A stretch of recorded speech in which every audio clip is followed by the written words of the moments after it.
समय वो वहां गए और शराब की साथ में बोतल लेके गए। उन्होंने स्वयं बताया वहां पर जब सत्संग सुना, उन्होंने सत्संग में इतनी भीड़ थी, सत्संग सुनते गए, बापू जी के दर्शन करते गए, भीतर ही भीतर सत्संग के वचन जब अंदर घुसते गए, उनको ग्लानि होती गई और उन्होंने उसी समय संकल्प लिया कि मैं दीक्षा लूंगा बापू जी से और शराब नहीं पीऊंगा। वो बोतल को फेंक दिया। दूसरे दिन भी सत्संग सुना, तीसरे दिन दीक्षा का कार्यक्रम था, शाम को कुछ नहीं खाया, फॉर्म भरा और सुबह दीक्षा ली।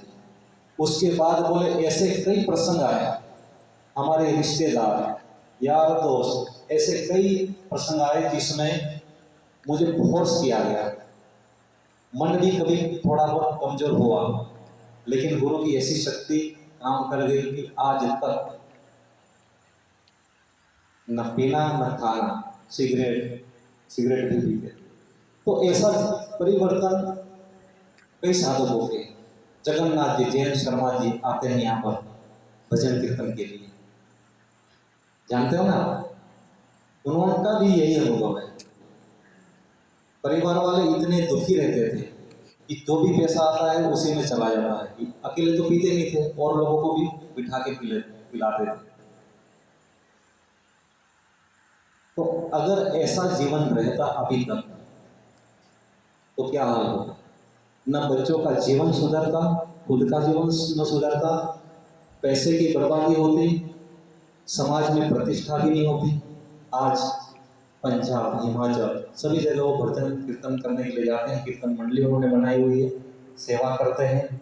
रिटायरमेंट के बाद भी सेवा चालू है उनकी, पहले भी करते थे। तो अपना जीवन तो बदल गया, बच्चों का भी जीवन बदल गया, रिश्तेदारों का भी बदला, पैसे की भी बचत हुई, स्वास्थ्य की भी रक्षा हुई। तो गुरुदेव ने हमें कहां कहां से निकाल के यहां पर पहुंचाया। तो अब अगर हम अधिक नहीं चले, गुरुदेव जैसा बताते हैं वैसा नहीं करेंगे, तो गलती कमी किसकी रहेगी? हमारी रहेगी। पश्चाताप आखिरी समय किसको होगा? हमें होगा। गुरुदेव ने अपनी तरफ से कोई भी चीज बाकी नहीं रखी। आज भी गुरुदेव एकांत मंदिर में बैठकर हमारे स्वास्थ्य की परवाह करते हैं, हमारे ध्यान भजन की चिंता करते हैं। कौन सी तिथि, कौन सा मौसम, कब क्या खाना है, कब क्या करना है। अभी जन्माष्टमी के दिन लाइव सत्संग आता, जन्माष्टमी के दिन भी बापू जी ने कहा कि व्रत रखें। जन्माष्टमी के व्रत का इतनी महत्वता है, 20 करोड़ एकादशी के व्रत करने से जो फल मिलता है वो जन्माष्टमी का व्रत करने से मिलता है। तो जन्माष्टमी का जिन्होंने भी लाभ लिया है उनको पता है, अपना अंतःकरण पवित्र होता है, बुद्धि सूक्ष्म होती है, सामर्थ्य बढ़ता है और दृढ़ता आती है।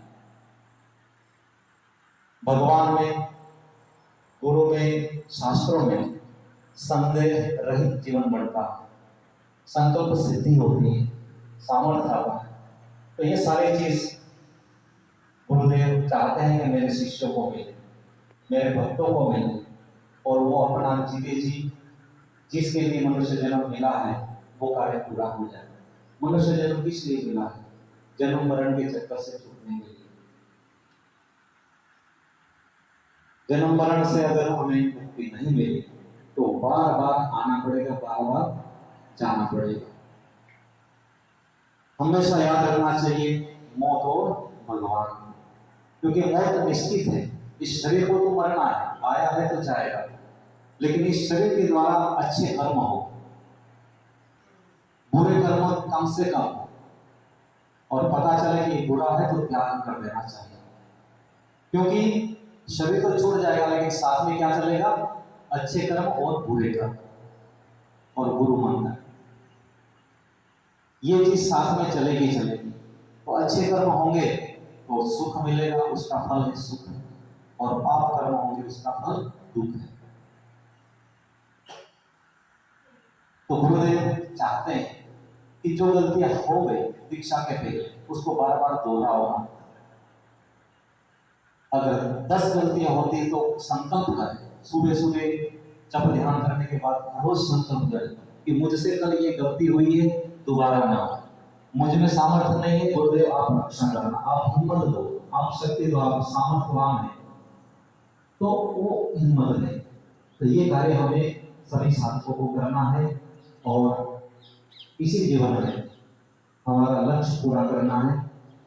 लक्ष्य पूरा होगा अगर हम दृढ़ता से चलेंगे तो, गुरुदेव के बताए हुए रास्ते पर चले तो आज माला शुद्धि जो माला मिली उसके द्वारा अधिक से अधिक जप करें, क्योंकि माला से जब हम जप करते हैं तो उसमें वो शक्ति होती है, माला के मन के जिसे चलते हैं उसमें एक विद्युत शक्ति ऊर्जा उत्पन्न होती है और ये प्रवाहित होते हैं हमारे पूरे शरीर में, मन बुद्धि, तो उससे हमें शांति मिलती है।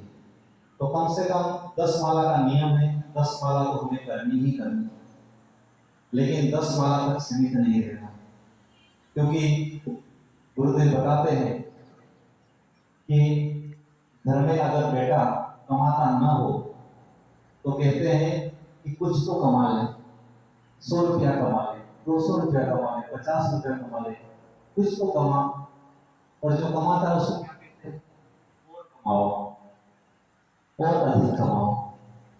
तो हम दीक्षा लेने के पहले माला करते थे? नहीं करते। कोई कोई होंगे करते होंगे, बाकी माला नहीं करते थे। क्या करते थे? सुबह उठे, स्नान किया, अगरबत्ती लिया, जोत जलाई, तिलक किया, हो गया, खड़े खड़े। कोई कोई बैठ के करते, 2 मिनट 5 मिनट बहुत ज्यादा हो गया, और अपने आप को क्या कहते थे? बहुत बड़ा भक्त, भगवान का बहुत बड़ा भक्त है।